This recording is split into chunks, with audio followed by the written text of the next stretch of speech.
अगं काम असं आहे की जावं लागणारच ना. आणि एका अर्थी बरंच आहे, मलाही जरा एकांत मिळेल. लग्नानंतर बायकोच्या तावडीत सापडलेल्या नवऱ्याला एक निवांत मोकळा श्वास. तुला खोटा अभिनय करणं अजिबात जमत नाही, त्यामुळे प्लीज प्रयत्नही करू नकोस. उगाच माझं मन वळवण्यासाठी तुझे हे सगळे प्रयत्न सुरू आहेत. मग आपण काय करणार आहोत सांग? सरांना सांगतेस का नाही जमणार म्हणून?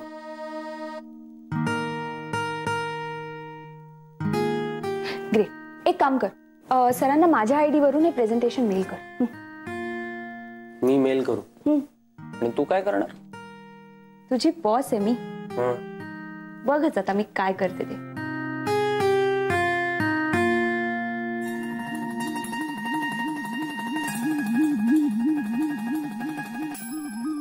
बोला मिस जावळकर.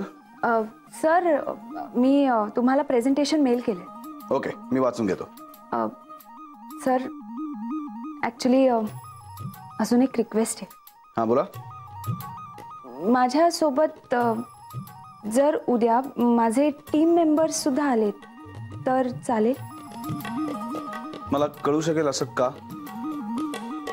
सर, ऍक्च्युली त्यांना एक्सपिरियन्स मिळेल ना, आणि मीटिंग मध्ये जे पॉइंट्स डिस्कस होतील ते आमच्या तिघांच्याही लक्षात राहतील. गुड.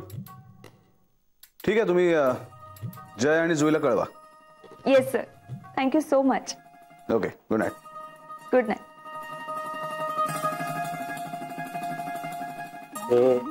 हे काय होतं?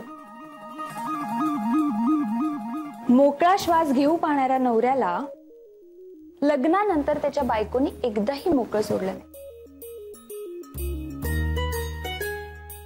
कारण तो त्याच्या बायकोचा श्वास आहे. हे बरं जमतं तुला, म्हणून तर बॉस आहेस माझ्या.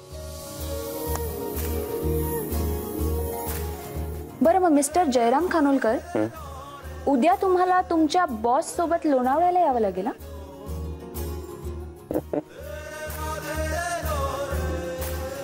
जय,